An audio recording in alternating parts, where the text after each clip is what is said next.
just keeps taking it to the people where the real truth still reigns. Not the money men or the media spin or the promises they bring. It's freedom versus oppression in the choices that we choose. Alabama belongs to the people, and the people are me and you.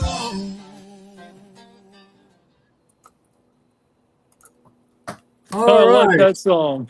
What was that? I said I like that song. Oh yeah, I think all four of them are good. I've got them actually uploaded on the page too, so hopefully those will get some looks too. So what is going on, everybody? Anybody who's watching this? My name is Samuel Barrett. I am pretty well just a normal 25-year-old guy trying to get a feel for my great state of Alabama's politics and how we can improve upon it. A lot of people care about the federal level. There's a lot of young people involved at the federal level. I think it's always good to be involved in the state level too, because that tends to impact more people. So that is exactly what I've been trying to do. It's what I'm going to try to do again today. And I've got a special guest here, a candidate for governor, a Republican candidate, but not the one you immediately think of when you hear a Republican candidate for governor in Alabama. It is the guy who is pressing the guy you're thinking of. Welcome, Ken McFeeters. How you doing? Doing great, Samuel. Thanks for inviting me. It's great to be here. Fantastic. So we will go ahead and get started with it's obviously your name has been getting out there more during 2026 so far with your ballot challenge against the residency of frontrunner Tommy Tuberville, as well as the lawsuit and the recent ethics committee challenge or something like that. But there's still some people who maybe aren't quite familiar with you, or if they are, they think, well, he's just going after the front runner and he doesn't have any of his own positions. So to start off, why don't you just introduce yourself as a person a little bit, tell us why you're running, and then we'll go into some specifics about each of your top three priorities. But if you can give us a brief version of your vision for the state of Alabama. Well, you just mentioned it a second ago. You're saying a lot of young folks are thinking about Washington, D.C. That's not where the power is. That's not where we're losing our rights. Everything, politics is local. If you want to be free, if you want your neighbors to be free, everything's local.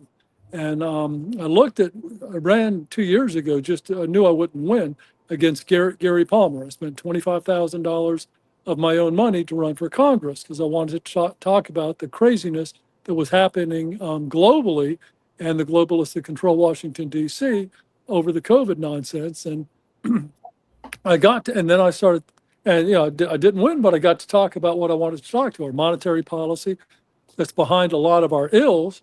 And then I started thinking, if you really want to do change, you do it locally. And that's why I decided to run for governor. And we can do some things locally. And my big three are food independence. You cannot be free unless you can feed yourself. And the globalists are controlling more and more of our food supply every single day. And you have also education. Education was taken over by the Rockefellers 100 years ago. And it's by design not educating our children. And last but not least is medicine. Medicine is by far globally controlled. It's like education and our food supply, it's top down. We got to get away from that. The people that are at the top are not doing our best interest. We saw that during COVID. They were giving kids vaccines that it was insanity. Kids had zero chance of dying from COVID, and they gave them vaccines that a lot of kids died and are permanently injured and heart problems. And we have to bring medicine back.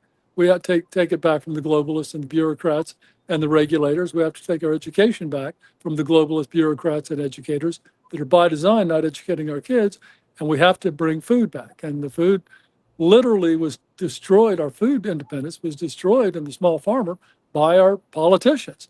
The people behind it get politicians to do things and that destroy the small guy and reward the big guys. And then we got to get away from that. Got to do that locally. Yeah, I think, and those are pretty much mainstream positions. I think a lot of people would agree with them. You know, a lot of people who run Then for, why don't our politicians agree with them? I know the people do. well, yeah, a lot of the politicians and people who run for federal offices, they mainly focus on the tropes that the media tells them, or they tell the media of, whether it be immigration or war or different indoctrination stuff that's important. But in a way, you kind of think, is what the TV is telling me actually affecting the everyday person, or are there other things? And so that Turn off when the you TV. well, yeah, that's might not be a bad I idea for a have. lot of people. I hardly watch any myself anyway. And so Uh, I know the first point, that the first priority you have for the state, and you mentioned it first, probably because you value it first, is the food independence. And it's not just Alabama being able to grow its own food, raise its own food, harvest its own food, but that food being of high quality. Because 100%. it's, I'm 25. I played basketball and baseball some in high school, and I still officiate baseball today. And on days I've got games or events or stuff like that, I'm not eating out at all, because if I go to the local fast food joint or anywhere like that, if I eat that for lunch, I'm way down the rest of the day. And I got to Right. imagine that's by the design, so that it will, I guess, sullen people's spirit to want to do more, to want to better themselves, to want to research and wake up to things that are really happening. So, when it comes to the food independence, obviously, having more gardens, you said before that you're going to have a garden in the backyard of the governor's mansion, which would Yes, be I great. am. That would be fantastic. I've thought about, I'd like to find a fruit or a vegetable to plant myself, just because I imagine that's a cool experience too, planting your own food and then eating it. I Right. mean, No it's question. something that I've never done. I've picked blueberries before, but yeah, I think it's an experience that would help people eat cleaner and eat better, but they would also just kind of be more involved and maybe even a little more grateful, because they're thinking, "Wow, I did all this." They would feel more accomplished, and so I think, "Well, I am feeding myself, so now I can do something else too, whatever that may be." I think that can really empower people if they have the food independence and with high quality food. And our food being controlled, it's by design. The same people that control our food industry, because our idiotic monetary policy, and the Federal Reserve, the same people that own all the food manufacturing also own healthcare. So the foods that are making us sick, and like you said, I mean, I don't eat fast food, or maybe once a month road food or whatever, but I don't drink sodas, I don't eat fast food. But the foods that are making everybody sick, and then they also own the medical industry and the pharmaceutical industry that are treating us, not healing us, treating us for the foods that are making us sick. They treat us for life with chemicals to get, I mean, it's idiotic. And we have to rethink all this. We have to have a different mindset about medicine. We got to take medicine back, and we have to take our education back, and we can teach this in education and our foods. If we eat better, we'll be healthier. We won't need the allopathic healthcare system, which is pharmacology and surgery. We don't need that. We need health, and we need to be healed. That's through food and self-discipline. Yeah, agree. So when it comes to the big food companies and big like chain restaurants that don't produce the food that nourishes us, but that weighs us down or just makes us unhealthier, do you have any idea, any plan in your mind for how you would combat those companies, or just try to lessen their impact? I know that's probably a tough task, but have you thought about that at all? And we have to grow the small farmer and get people growing gardens and the small farmers again. We have to bring food back locally. And even like, they took over the dairies with pasteurization. Small farmers couldn't pasteurize their products, so they all had to sell out to the bigger guys. And, unpasteurized food is very healthy. And, they take all that away from it. from the small guy and only make it for the big guys. We have to get back to the small farmers, the gardens, and a community. That's why we have to think locally, not Washington, D.C., not globalists. The globalists are insane. I mean, the people behind the globalist movement, that they want a one world government with, centralized control. And I don't. We have to have local control. And that's what's wrong with medicine. It's centrally controlled, top down. It's what's wrong with our education, centrally controlled, top down. Our food, centrally controlled, top down. We need to do an inversion real quick, bottom up. Yeah, I think so And too. that's And where the power to the people lies. yeah, that's a good way to put it, because both the federal constitution, state constitution, in the beginnings, they say we the people, or the people have the power.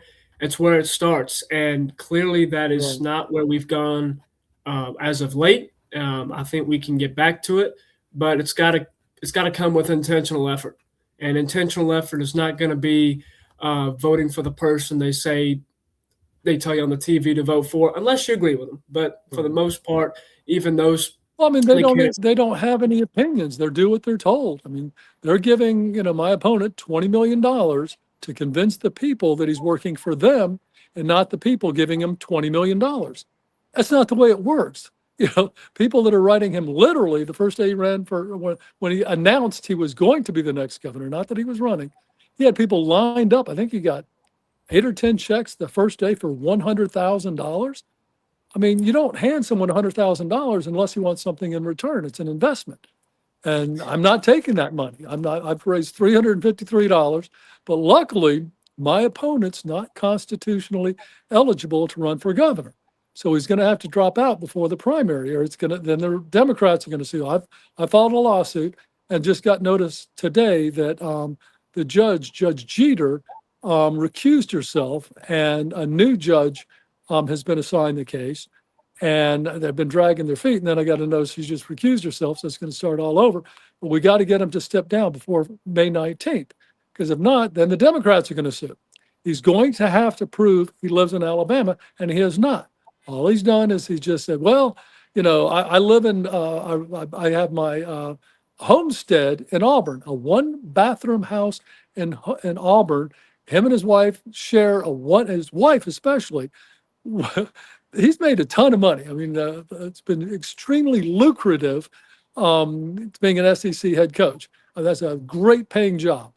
And your wife, who's been accustomed to a great paying job her whole life, has not lived in a one bathroom house with her husband and son for the last 7 years in Auburn, surrounded by student housing. It's not happening. So he's going to have to prove to the people of Alabama with his credit cards, his tax statements, his tax returns, and his utility bills to show he's actually lived there, which he won't. And it's like, I don't understand it. This can all go away. Just prove where you live, and he won't, because he can't. So, and then if he doesn't step down before the 19th, then the Republican or the Democrats are going to sue. When they win, it's going to be a complete mess. And if they delay it, if he gets his lawyers, because he's got $20 million, he can get his lawyers to delay it till after the general election. As soon as he's elected, then the people are going to sue. There's going to be several people in Alabama that are going to sue, saying you're not eligible to run. This is going to be, just a strain and an embarrassment. And it's horrific for the next year or two. So step down, or just better, prove that, you're a resident. And then if you prove you're a resident, I'll step down, I'll resign, I'll drop the lawsuit, step down, donate $1,000 to your campaign, and vote for you. That's my pledge. Fair And he enough. still won't step down, or he still won't prove to the people of Alabama he's actually lived here and constitutionally able to run. Constitutions are huge. It's where the people get their power. We, the people, create our constitutions. Only the people can change the Constitution. And it's how we empower, but more important, limit government. And the people said our governor has to live in Alabama continuously for 7 years prior to election. He hasn't. So he's not constitutionally able to run. So there's a problem. And I don't think he's man enough to step down or prove where he lives. Yeah, we'll see. That's a that's a whole big rabbit hole that regarding the Tuberville residency. So we'll get into that a little bit later. I wanted to save that for last, so we'll have more time. Uh, Yeah, but that's good. I mean, it's going to come up at some point, and you're right, it's not going to go away. no, it's So not. we're going to attack it head on. Before we get to that, though, we discussed food independence. Now let's go to your education, because there's a lot of Republicans. Even I was at the Coosa County Republican Candidate Fair, and I got to speak to, let's see, Lieutenant Governor candidates John Wall, Nicole Jones Wadsworth, and John Wall. And then I spoke to Barry Moore did not show up. The flyer said he was going to be there. He was not. But Senate candidates, there was a representative of Jared Hudson there, and Dale Dees Jr., a guy who I like. He was there, as well as Seth Burton. Seth Burton, he seemed like a pretty nice guy, pretty good guy. And then Casey Dixon, who's where you were last time, running for Congress against Gary Palmer. He was there. And I even told him there, saying, "Hey, I don't live in your district, but if I did, you'd have my vote." And he said that he saw my first AL politics opinion. So that was kind of cool to get recognized. Cool. And so, but when it comes to the education, many Republicans, including some ones that I spoke to there, understandably, they discuss, let's get the critical race theory out of our schools, or the overindulgence in the LGBTQ out of the schools, the indoctrination out of the schools. And that's great, but I always think, okay, what are we going to replace them with? What are we going to actually do? Is it going to, are they going to talk about bringing virtues into the schools, bringing trades into the schools? No, all politicians always talk. Nothing ever happens. Yeah, I mean, even when I was talking to John Wall, he was talking about education. He started on some of that, and again, I agreed with it. But after I said, so what do you want to replace him with? And he, for the most part, said, yeah, let's bring trades into the school, teach our students how to build things, teach them civics and the history of our country, teach them why the United States of America is the great political experiment of our time and plenty of other times before that, which is the right answer. Ideally we have somebody who can do that when they get into office. And sometimes it's hard to know that until after the election. So obviously voting is a tough thing, but we always want people to go vote anyway. So when it comes to the education, if we're going to take out some of the over indoctrination of our kids onto things that are not going to benefit them, what things do you want to bring into the schools that would benefit them? The best things you can ever do, if you listen to all the brilliant minds in history, the way to have a successful life is through virtue. Virtues are what defines a successful life. And Ben Franklin, when he was 18 years old, sailing back from England, and he wanted to be a virtuous man and the most virtuous man, he designed a little course that he did for the rest of his life. And it's 13 virtues, wrote down 13 virtues. And then once a week, every week, or once a day, every day, for the first week, you take the first one and just ask, did I live up to that? And the first one's temperance. And he figured if you weren't sober and you could not do the other 13 because you were too busy being drunk. But temperance was number one. And then he has 13 virtues. And at the end of every day, just for the first week, he looks at temperance. And, did I do that? Did I not do that? Did I live up to that? Did I not live up to that? And then and then the second week goes to the second all the way down to 13. And two of them in the middle are hard work and savings. And even if you just take those two, more than likely, you're going to have a successful life, and your kids will have a successful life if you work hard and save. Never mind the other 13 or all 13 virtues. And we can get ex-military guys. And this is our schools are by design taken over by the Rockefellers, by design to give us complicit workers, not critical thinkers. They don't want critical thinkers. They don't want any competition. So we have to bring our schools back. I'm 65 years old, lifetime of experience in business. I can't go teach a class. You can get a 20-year-old, 21-year-old just with a educational degree from an indoctrinated university that's run by Marxists, and most of our education at the root is Marxism, and they want victimhood and all that. Well, that's who our teachers are, and they're trying to give us not critical thinkers by design. So we need to get one of my suggestions is get military folks. If you've had 8 years in the military and you can pass a test and take a few courses or whatever, get you certified, start teaching these virtue classes. It'll turn things around overnight. And I don't have a problem with the teachers. We can re-educate our teachers. I've got a problem with the bureaucrats and the top-down system we have in education. Because literally, when the Department of Education started in '79, we were number 1 and 2 and 3 in the world in education. I think we're in 47th and a lot of them in 27th. I mean, it's insane. It was by design. They destroyed our kids. I mean, so we got to bring that back, and that's a must. And that's not just a little fix, like we need to do this. No, we need a total overhaul of our educational system. Get the top down reversed, bottom down, and give the power back to the local communities and start educating our kids again with virtue. And I mean, there's no discipline in our schools. They don't teach virtues. And virtue is not religion, it's a virtuous life. This is what the great philosophers throughout history credit with having a successful life. So that's number one. And then, like I said, and it only takes, if you spent 1 hour a day, every day, for every year you're in school, it's only going to take a couple of years before we've got a very virtuous population of young folks. And if you go to jail or whatever, do something stupid, part of your probation is virtue classes. But people will fall all over themselves. Big companies coming to Alabama to hire our virtuous kids because nobody else is going to be doing this. So they literally will fall all over themselves coming here to hire our kids. It's a win-win for everybody.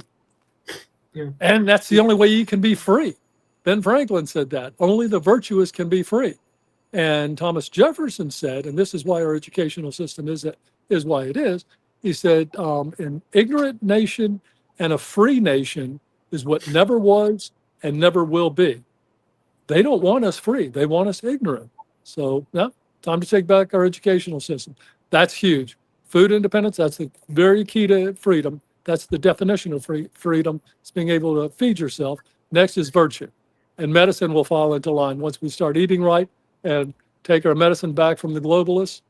I read just a minute ago that truth is the enemy of the powerful. And I'm speaking the truth. A lot of people don't like it. Yeah. I mean, I'm not quite that far out of high school. I graduated back in 2019. I'm 25 now. So I remember being in junior high school. There would be some good teachers who I could tell were in it for the right reasons. And they just knew how to teach people. Like probably one of my favorite teachers I had was in high school, my science teacher. He didn't have a degree in education. A lot of them, it's kind of like there's career politicians. There's some people who are career teachers. Those are not the best teachers. They're taught to teach. It doesn't make any sense. My science teacher had a degree in environmental science. So he was able to teach environmental science very well. And at times when he needed to inject discipline or virtue into the students, well, pretty much everybody except for me, they didn't like him. He wasn't a super popular teacher. But for me, he was extraordinarily popular. And I still hope that someday I will run into him again. I think he stopped teaching and went back to being environmental science because he told us plenty of times, I could go have a 6-figure job somewhere in environmental science right now, but I'm taking less money to be here because I want to be here and I want to help y'all out. Those are the kinds of teachers that we need. You've mentioned having ex-military come and teach our children too. I think that would be viable as well. I think, there's all sorts of places we can find good teachers, but ironically, I don't think it's education degree plans that are going to generate our best teachers. And even look at who's writing our textbooks. Ghislaine Maxwell from the folks, what's that? who's the guy that supposedly hung himself with the cameras off? Oh yeah, Just beg your pardon? Jeffrey Epstein. Yeah. Epstein, right. Well, Ghislaine Maxwell, who was his right-hand girl, her dad that was working for a foreign company, a foreign country's intelligence agency, wrote most of our textbooks. And do you actually think he's doing what's best for our kids? And this is what our teachers are teaching. And it's a foreign intelligence agency operative writing textbooks, and it's all bullcrap. I mean, what the nonsense they're teaching our kids, and what is history? It's not history; it's lies. So we got to take education back, and that's number one. And as soon as we get a bunch of ex-military in there, or whatever, teaching virtues, I think that'll be the start of a beautiful, beautiful transition. Absolutely. And I think it's a tub of wool. He's proposed that he's a recruiter. He's going to get companies and jobs back into the state, which is great. But they all say that he's got $20 million. He's given $20 million to be doing what he's told. Yeah. But the companies aren't going to come and give jobs to people who are incompetent. They will come and give jobs to people who are competent, who are virtuous, who will come to work on time, who will work hard, who will sober. Sober. Yeah, all the 13 virtues. I got them right here, actually. Temperance, silence, order, resolution, frugality, industry, sincerity, justice, moderation, cleanliness, chastity, tranquility, and humility. Those are the 13 virtues of Benjamin Franklin. And I think, that's a simple thing. You mentioned all 13 of them, and for a week, you go over one. So that essentially, at a year, you're covering each virtue 4 times. Because it's 4 times. 50 divided by 4 is 13. And so it works out well. Now, of course, there's summer break in there too. So maybe during the school year, they may cover them twice. But even then, so that's and the other thing I have a big issue with the education. And again, I mentioned some of my sports background earlier. So I know something about, I've been in this before. But I went to a high school I can actually hear the bells from the back deck. That's how close we are to it. And so it was pretty convenient when time to drive to school. But the emphasis on the athletics is overwhelming to the point where there are cracks, or at least when I was there were cracks in the foundation, in the floors, in the walls. Sometimes we could look through a crack in one classroom and look into another classroom. But those weren't fixed because the softball field needed new artificial turf. The new football building needed to be constructed. Something at the football, baseball field, which aren't even on campus. They're somewhere else downtown or a little north of downtown. And my senior year of high school, I'm going to reach for this for a second. My senior year of high school, I was the filmer, the videographer for the football team. I was asked to do that. I'm not a football fan at all, but I was asked to do this. And we did win a state championship. So I have this ring with my name on it, which is nice. But students were given a half day to go watch a football game. Is our education really that less important than going to watch a football game? And it translates into other sports too, mainly football, because that's the big money generator. And people, I've discussed this with people too, when I say, why is it that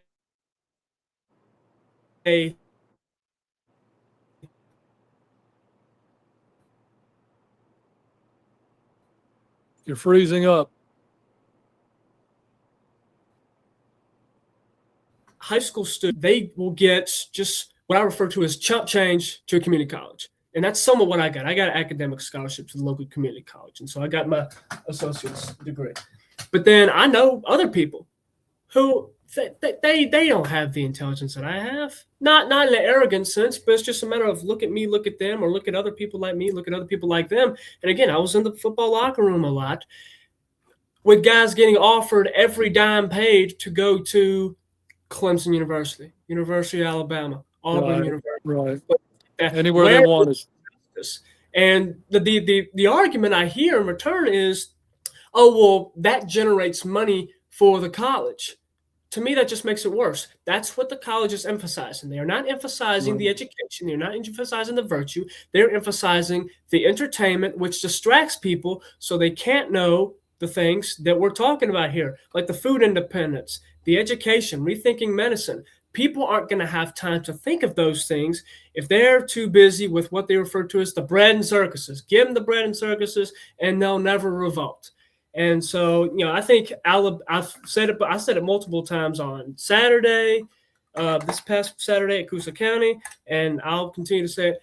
As Alabama, I think we can do better than what I refer to as the idolatry worship of our college kids on Saturdays in the fall. I know a lot of people aren't going to like it, but at some point, as you said, the truth is the enemy to those in power. No question. And our universities should not be about money. They should be about education, and they're not. They've been taken over as well. I mean, education is top-down controlled. Medicine's top-down controlled, and our food, unfortunately, is top-down controlled. We have to make, we're at a crucial point in history. We have to wake up to this, regardless of if I'm elected or not. I honestly think I will, because Tupperville is not, unless he proves it, he's not doing anything. He's been sued, and he's still not proving he lives in Alabama.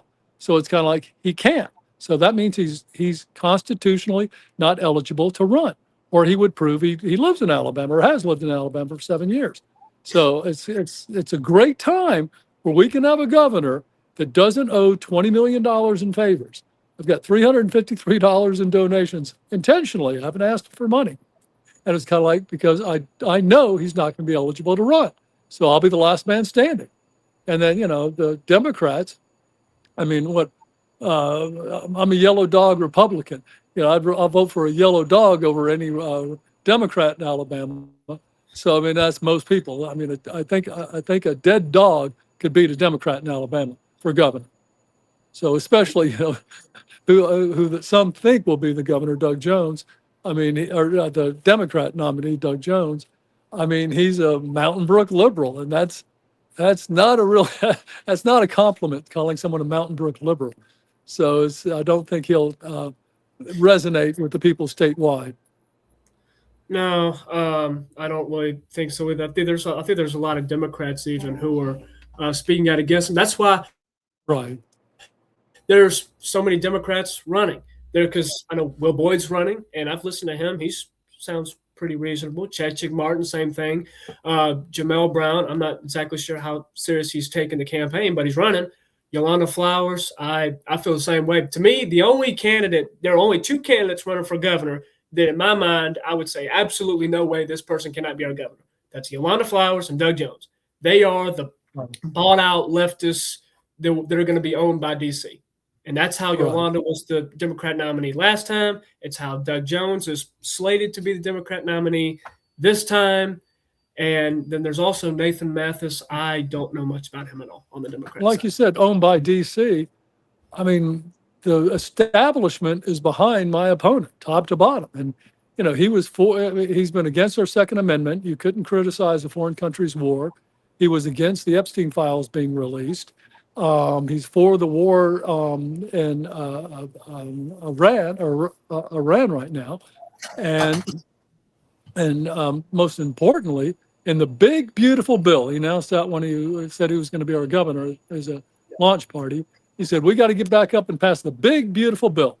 The big, beautiful bill is giving Palantir, with ties to a foreign country's intelligence agency, military and industrial agency, created AI software, $10 billion are the big, beautiful bill funded, that he helped get passed, to go through these data centers, mine all our data to control us. It's absolutely insane. And it's kind of like, and people just like, oh yeah, he's, Coach is a good guy. It's like, what? He's giving $10 billion for a foreign country's military and intelligence agency software program to be turned on the American people. It was developed to be used against our enemies. They're turning it on us. And people are like, oh, everybody's a nice guy. I'm going to do what I'm told. No, wake up, people. It's crunch time. We're at a transition period in our lives, And I think COVID woke up a lot of people, and the globalist control of our medical industry, and the globalist reaction to and now we pretty much know they were all the COVID was a gain of function researched. It was created by the U.S. government, and then turned on the U.S. government, and then they took a lot of our rights away. Kind of like after 9/11, we had the Patriot Act. We lost a lot of rights that day. So it's we got to get our rights back, and that we got to do that locally. We got to vote for the people that are actually going to stand up and tell the truth, and I'm telling the truth. That's good. I mean, that's what people are looking for. And so, I mean, we'll go ahead and tackle some of the Tuberville stuff. When in regard to the residency, I mean, that's one of the things I set out to do on Saturday was talk to people about it, ask people about it, say, if you were in the position that you're running for when this was going on, how would you handle it? And I didn't bring the copy of the lawsuit or the flight records. I kind of wish I had. I'm not sure exactly how much difference it would have made for them. But this is the flight records. And if just looking pretty much from, because this is the flight records that the Congress reimburses congressmen for travel, for those of you who don't know. And this starts with Friday, January 8th of 2021. So that's when the first flight takes off. And then go to pretty much November 18th of 2024. In that span from 2021 to 2024, there are 109 total flights that are logged. 14 of them either take off or land in Alabama. I'm not counting stops in between because that's not a destination. But there are 14 out of 109. That's 13% of his flights before he announced before the year that he announced he ran for his run for governor last year in 2025, which in 2025, out of 30, that's when everything changed back, right? Yeah, that's 18 flights. So that's 60%. Something went up because, and you mentioned the Carfax report too. I don't have it, but before 2025, all his services were in Destin or Pensacola, somewhere around there. 2025, they started happening in Auburn. It seems like somebody knew, if I don't try to straighten this up, they're going to catch me for not living here. So I better start getting everything done in Auburn. It might be possible that right now as we speak, Tuberville does in fact live in that house in Auburn. It's possible he lived there last year. But what about the 5 years before that? And that is he didn't do it till he decided to run for governor. And that's so sneaky. That is not who Alabama wants to be. The majority of people in Alabama, I mean, good people, and Christian it's constitutionally mandated. And if you're going to scoff and throw the Constitution in our faces, saying it doesn't matter to you, what's how's the rest of his government? How is he going to govern on everything else? He has no respect for our Constitution, which is sacred. It's the most sacred thing the people have to empower, or more important, limit the government. And if you're just going to scoff at that and throw it in our faces, saying it doesn't apply to you, no, we can't have that as governor. It's going to be a cloud over the head of him and his administration in Alabama for a very long time. He'll never get over it. You can't govern effectively with that cloud over your head. Yeah. And so I'm glad that I had the opportunity. As I mentioned, I spoke with John Wall, who's the front runner for lieutenant governor for the Republican Party, and the guy who's the front runner to become the lieutenant governor. And, of course, his case already started off strange enough with the fact that the president endorsed him before he even ran. That's one thing. And then the thing with his Tennessee driver's license that allegedly – I didn't ask to see it, by the way. I didn't think that would be in very good taste in public. No. But I did ask him, say, so what about this Tuberville residency thing?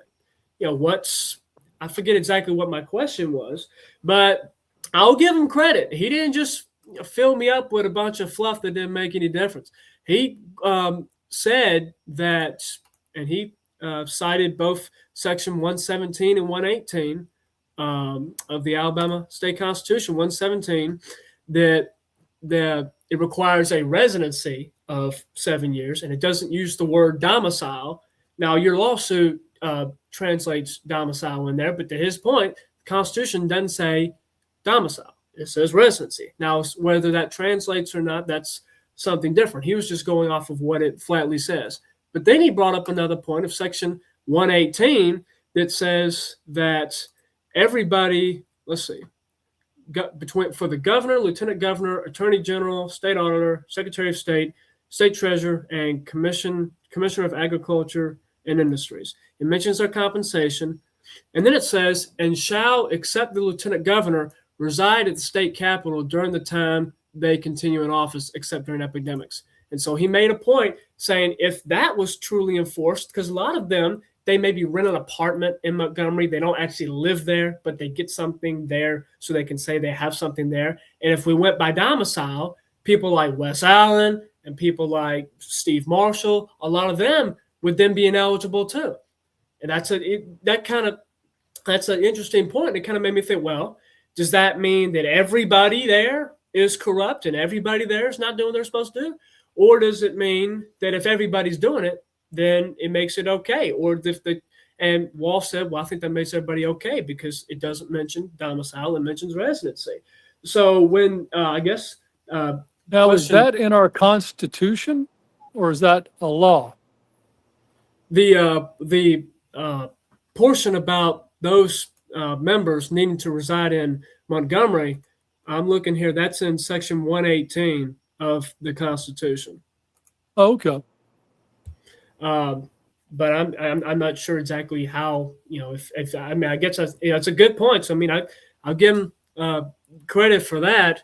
But even, I mean, I'm sure there's other legal things too that I could remember here in a second. But even if there was a question of the person who is running for the highest elected position in the state, if there's the question of how he's got another property in Florida, why did he? Apparently, he thinks so highly of this state that he wants to run for governor, but not highly enough to buy one of those nice beachside properties in Gulf Shores or Fort Morgan or Orange Beach. I go there every summer. They're a nice property. They're gated communities. Beautiful home. Right. Really beautiful nice. Home. Why there? Why did he have to do that? And because if he'd have just done something in Gulf Shores, we wouldn't be talking about it. It wouldn't be an issue. But no, and he had to go get a property in Florida. And he's not only dismissing, which makes him unconstitutionally eligible to run.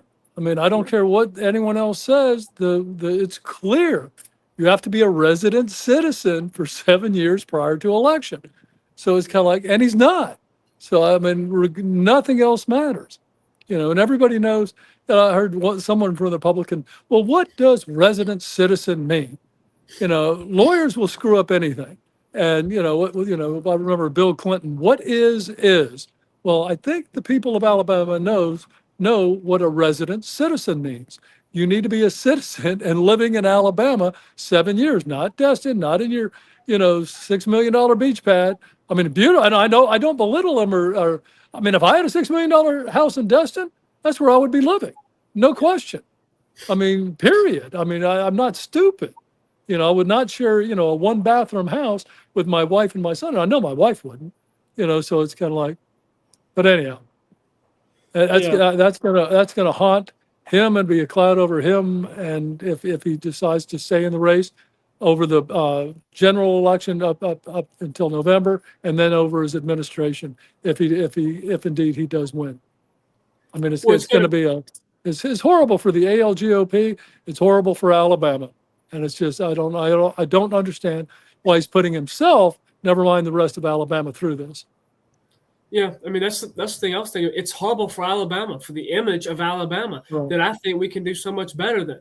Because I mean, Alabama tends to be a state that doesn't go for the establishment. They don't want that corruption in the state, but yet there's a bunch of it going on, and so. Right. I'm glad that Alabama tends to be a state that doesn't cling on to that because it means we are the state that can do something about it. We're the state that can get rid of it. And that's why I'm looking into this stuff. That's why I'm talking to you right now. That's why I went Saturday to talk to these candidates. That's why I'm going to Opelika tonight, this evening, and talking to some more local candidates there. My local representative and local senator, who I both emailed about Tuberville's residency and didn't get responses from either of them, but they're going to be there. And, maybe I'll get And a why chance. is that? Why isn't the establishment looking into this? I mean, they're anointing Tupperville for some reason. No one else ran against him. No one. I mean, all the big names just said, no, we're not going to run against him. All the newspapers and the the Republican and conservative news outlets, they won't even mention my name. I mean, 1819 News has not mentioned my name. I think they have one time right now. But I mean, and I was the only other declared candidate for 8 months. And it's kind of like, I don't understand this. They're trying to anoint him. And, and he's not working for Alabama. He took what, almost $250,000 from the Israel lobby or whatever. It's like, I don't understand this. And then he's coming out against the First Amendment if you criticize a war in Israel, and he's not for Epstein. And it's like, there's some strange things going on. And I don't understand the anointment process. We've never done that. We've always been independent in Alabama, vote for the independent-minded governors, especially. So, I mean, that's what I am. I mean, I'm going to tell the truth, and I'll be independent. I'll work for the people. And that's and that's why I really think this is a special time in history where we can actually have a governor that doesn't owe $20 million to the establishment and to the powers behind behind the scenes. Because if he steps down, and he has to. So, but anyway, we may have a governor for the people and by the people very soon. And that's the biggest blessing Alabama can give itself, and the biggest example that Alabama can show other states that we can defeat what we're told. We can decide to represent ourselves by sending a person who is for the people to represent us, which is the whole point. That was the whole purpose of the founding fathers' vision. It wasn't supposed to be essentially the bureaucracy the way it is, or oligarchy or monarchy or anything like that. It's just the only difference is they're not actually blood related. It wasn't supposed to be that way. I mean, I can look at the list of candidates for the Republican primary right now who declined to run, and these are not soft hitter. These are some heavy hitter names. Will Ainsworth, he was the one that everybody was thinking he's going to be the one to run and he's going to be the one to win. Right. But then, of course, when Tuberville ran, he took that probably half the people running for the open Senate seat, his open Senate seat, which is another reason it's ridiculous. You don't go to Washington, D.C. as a freshman senator when you're in your late 60s. Nothing else matters in the U.S. Senate. I'm for term limits, but right now, the way it is, nothing else matters in the U.S. Senate but seniority. You don't send a 65-year-old person up to D.C. And then if you do, you don't step down after 6 years and lose 6 years worth of seniority. That's idiotic, and no one's calling him out on that. That's literally the most selfish, idiotic thing you can do for Alabama. You put someone up there for the next generation. Find someone 45 years old, 40 years old, send them up there, and they'll be powerful and running the country the way it should be 25, 30 years from now. That's who you send to D.C. as a freshman senator. Well, he just wasted 6 years of seniority up in D.C. Now I want to be governor. And you don't even live in Alabama. Now, to be senator, completely different set of rules. Exactly. You only have to live in Alabama one day. That's not to be governor. You have to hear 7 years continuously. Because a lot of people say, "Oh, this wasn't an issue when he was a senator," because qualifications were different. So I think it's good to continue mentioning that. But yeah, let's see. Rick Pate declined, and he's running for lieutenant governor. Steve Marshall, he declined. He's running for U.S. Senate, and so this is a big year for Alabama. It could be. Ask yourself why. Why did all those people not run against him? Is Tupperville smarter than all them? Well, I don't really think so, but I think it's better ideas, better plans. Yeah, I think at least the way it was last year, maybe somewhat still this year. If a Republican candidate gets that Trump tag in the state of Alabama, I think that pretty well convinces themselves and the people up. They're the ones. They're going to be the candidate. They're the ones I want, Right. without even necessarily look at the policies. Trump doesn't live in Alabama either. The only times he's come here have been to ask for the vote or to watch Alabama football games. Or actually, pardon me, my bad. He came here one time for disaster relief when back in 2019, about 30 minutes from here, there was a tornado, F4 tornado that ravaged Beauregard, Alabama. He came here that. But other than that, he wanted our votes and he wanted to watch the bread and circuses. I voted for Trump, but if people would vote for me, I do not expect you to agree with everything I do. If I'm elected governor, I do not, and I don't want that. We have to have debate. That's what our country's made on. I don't agree with everything Trump does. Never have. I don't believe with and there's a certain part of the population that says we have to just believe everything he says. It's all God-given. We have to. No, you're not. These are men. These are politicians. They're not gods. We have to get away from that. We cannot just follow him blindly because it's all screwed up. I mean, it's all top down. We need to bring it down to bottom up. So we need to get our education back, our food back, our medicine back. I mean, our medicine is absolutely idiotic. I mean, it's the most, and it's part of our educational system. Our educational system teaches compliance and memorization. Do what you're told and remember what you're told. And if you excel in that idiotic system, where do you get accepted? Medical school and also law school. But our doctors are all the best at remembering what they're told and doing what they're told. And that's what happened during COVID. They did what they were told and they did what they were told and remember what they were told. And it was wrong. We got to get critical thinking back into our doctors, our educators. We cannot just don't just believe what you're told by the people in a top-down system. We need critical thinkers back. My God, wake up.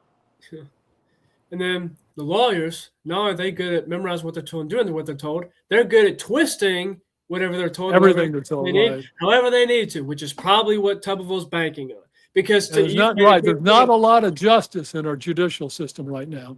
We need to take a look at that as well. You've made a good point that whether it be your lawsuit, especially, or even a Democrat one after the primary, that's coming, right? If he wins, if Tuberville's team of lawyers springs into action to try to pinpoint, this I wasn't dotted, this T wasn't crossed, you didn't format it right properly, you should have done it in different counties. So on the technicalities, he's almost dealing his hand and saying, I don't live here, but I'm trying to get out of it another way. Whereas he could. 100%. And even David Person on Alabama Politics This Week, that podcast he does with Josh Moon, he said that Tuberville could have put this away a long time ago. Just show the proof, and that's it. If you so live here, there's nothing that you can lose by showing. It all goes away, right? It all goes away. But by not doing it, by stonewalling, he's admitting he doesn't live here. I mean, it's an admission, and it's kind of like, so you have to step down. If you're going to try to fight this in court, rather than just show the people. And like I said, I've admitted I'll drop the lawsuit, step out of the race, donate $1,000 and walk away, and vote for you. Just show to the people of Alabama where you live for the last 7 years, that you're constitutionally able to run, but you can't. So, and then I don't know when the media is going to wake up and challenge him on it. And when are the people are going to wake up and challenge him on it? He doesn't live here he has not lived here for 7 years. He knows it and he won't prove it. But his actions show he's not proving it. So anyhow, it's insanity. But hopefully he'll step down before the 19th of May. Yeah. And so, I mean, it's the case I've made to some people for Tuberville, and I've written to people. So Tuberville runs for Senate as an outsider and wins. But then once he does, he quickly latches on to the establishment deep state and onto the current president, more than the state he represents, votes against releasing the Epstein files, along with Katie Brett, passes authoritarian surveillance to track us, then expects us to elect him governor as a reward for backstabbing the state that he doesn't even live in anyways, and is so confident he'll be elected that when he announced the campaign, He just said, I will be the future governor instead of I'm running, and has not done any campaigning otherwise in the state because he thinks he's above our election and therefore the people. I don't think so. Am I back? Yeah, you're back. Can you hear me? Yes, sir, I can hear you. I can't hear you. Let me see.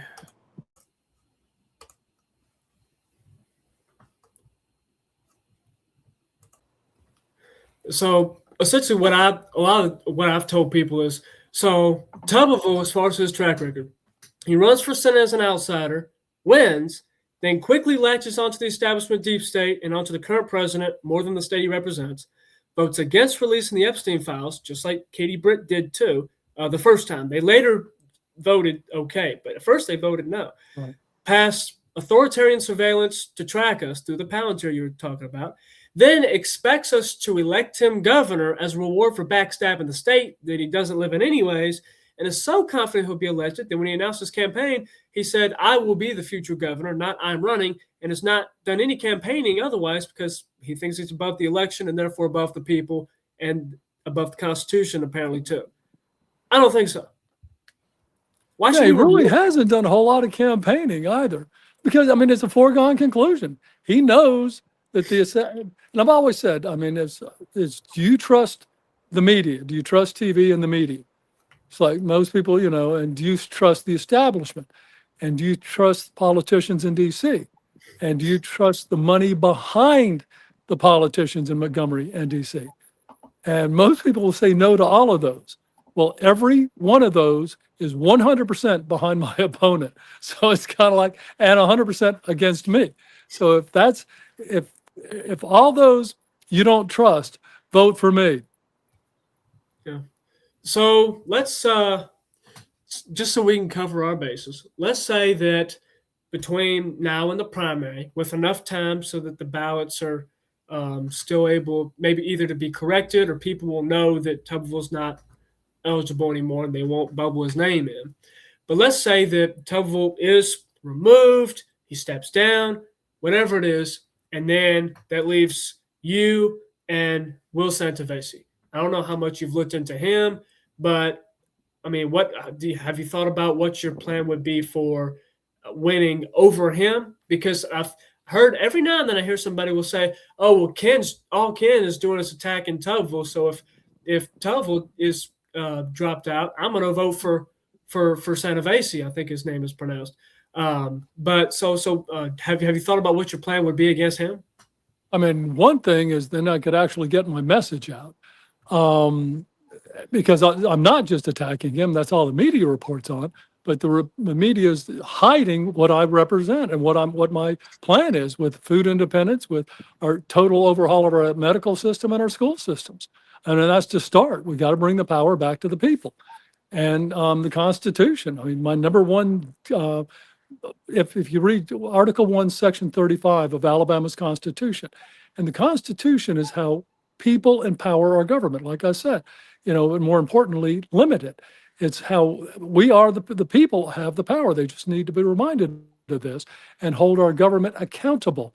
Article 1, Section 35 of our Constitution, of Alabama's Constitution, says that the sole and only legitimate aim of government is to protect the citizen in the pursuit of life, liberty, and property. And anything other than that is usurpation and or oppression. And usurpation is the definition of that is illegally taking power that's not given you. Well, that's what our government's doing. Nothing. It's insane what our government's how unconstitutional our government has become. I mean, what part of most of our day-to-day lives where we're interacting with government has got to do with protecting life, liberty, and our property? I mean, they tax our property. You know, it's like it's massively, not just when we purchase it, but for the rest of our lives, and it's a substantial tax. We got to get away from this. We have to bring our country back into our constitutions.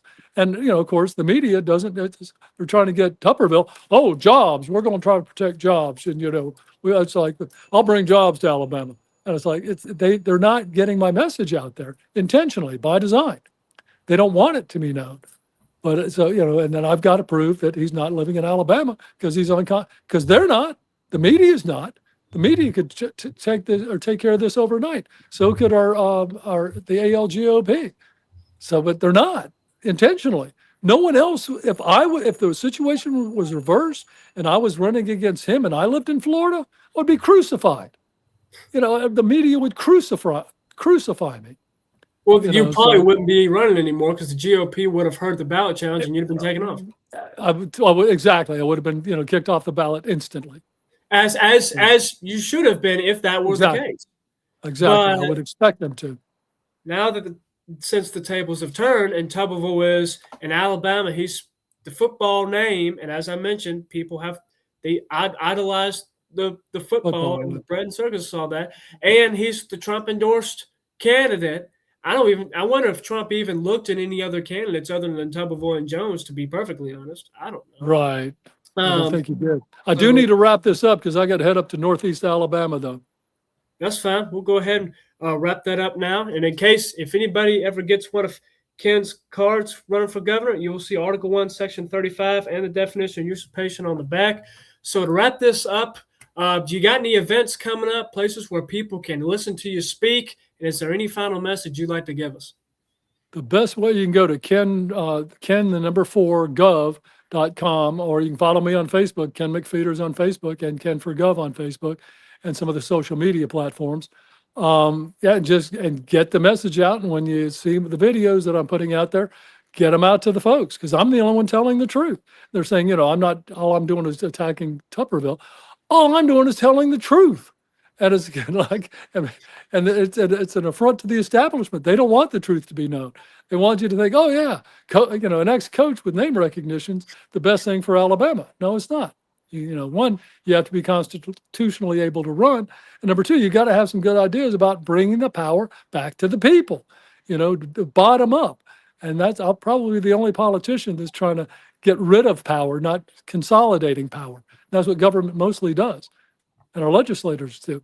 They consolidate power, and they've done it so much in our medicine, education, and our food production, and in our monetary supply. So we got to take it back to the people. People have to remember we have the power. We're not giving it. You have to remember we have the power. So take it back. Well, fantastic. I appreciate the time. Wish you the best. Wish you the best tonight and with the campaign going forward. I hope people will see this and wake up to the truth, as you said, and I hope that this November will be a big November for Alabama, because we're going to elect a governor, lieutenant governor, senator, and attorney general. We got 4 opportunities to make some really good progress if we choose to. So I appreciate it very much, and looking forward to talking to you soon, and have a good evening. You too, Samuel. Thanks. Be good. Bye-bye. No.